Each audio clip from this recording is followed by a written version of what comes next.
बड़ी खबर का रुख करेंगे। बीजेपी की केंद्रीय चुनाव समिति की बैठक। यूपी बिहार समेत कई राज्यों के उम्मीदवारों पर मुहर लगेगी।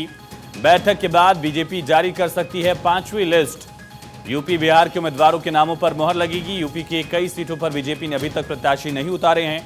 मसलन गाजियाबाद, पीलीभीत और कैसरगंज जैसी सीटों पर बीजेपी की तरफ से अभी कैंडिडेट्स उतारे नहीं गए हैं और ये तय है कि पीलीभीत और गाजियाबाद को लेकर आज फैसला हो ही जाएगा, क्योंकि नॉमिनेशन की तारीख चल रही है और ऐसे में बीजेपी आज फैसला करेगी। इसके अलावा जो पहले फेज के लोकसभा क्षेत्र हैं उन पर बीजेपी की इस बैठक में खास फोकस होगा। बिहार में भी जो पहले फेज के सीटें हैं उनको लेकर भी उसको लेकर आज यहां फैसला किया जाएगा। तो बैठक के बाद जारी हो सकती है 5वीं लिस्ट।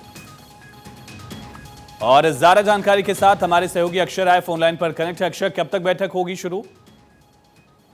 देखिए, शाम 7 बजे बैठक बुलाई गई है। प्रधानमंत्री भूटान दौरे से वापस लौट आए हैं और वो भी बैठक में शिरकत करेंगे और इसलिए बैठक बार बार चल रही थी।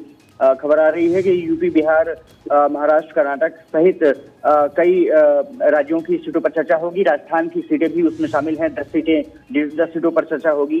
कहा जा रहा है कि यूपी की 25 सीटों पर चर्चा की जाएगी, जिसमें कि काफी वीवीआईपी सीटें भी मौजूद है। ये कहा जा रहा है कि मेनका गांधी, वरुण गांधी, संतोष गंगवार की सीटों पर फैसला आज किया जा सकता है। पीलीभीत से अभी उम्मीदवार घोषित नहीं किया गया है। इसके अलावा बरेली, सुल्तानपुर से भी घोषित नहीं किया गया है। रायबरेली सीट भी काफी महत्वपूर्ण है और ये कहा जा रहा है कि सहारनपुर में भी बदलाव की गुंजाइश नजर आ रही है। बिहार की सीटों पर जो 17 सीटें बीजेपी को मिली है उस पर भी उम्मीदवार घोषित किए जा सकते हैं और ये माना जा रहा है कि बैठक लगभग 3 से 4 घंटे चल सकती है।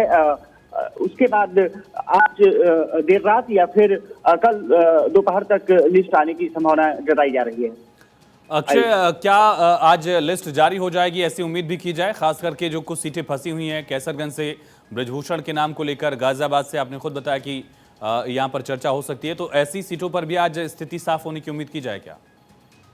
देखिए, 25 सीटें हैं यूपी की और उसमें कैसरगंज भी शामिल है, गाजियाबाद की सीट भी शामिल है और यूपी की 25 सीटें हैं। 25 सीटों में ये सभी महत्वपूर्ण सीटें हैं और ब्रजभूषण शरण सिंह की सीट भी इसमें शामिल है। गाजियाबाद से क्या नया चेहरा बदला जाएगा या फिर जनरल साहब खुद वीके सिंह चुनाव लड़ेंगे, आज क्लियर स्थिति होने की संभावना जताई जा रही है और 7 बजे बैठक शुरू होगी। माना जा रहा है कि देर रात भी लिस्ट जारी की सकती है, लेकिन संभावना इसकी ज्यादा है कि कल दोपहर तक लिस्ट जारी की जाए और यूपी, राजस्थान, महाराष्ट्र, कर्नाटक की जो सीटें हैं वो क्लियर हो जाएंगी। बिहार की जो 17 सीटें हैं ये माना जा रहा है कि उस पर भी मुहर लग जाएगी। तो कहा जा रहा है कि लगभग बीजेपी 25 सीटें यूपी की, 17 सीटें बिहार की, लगभग 10 सीटें महाराष्ट्र की और अगर देखा जाए तो कुल मिलाकर के लगभग 80 से 90 सीटों पर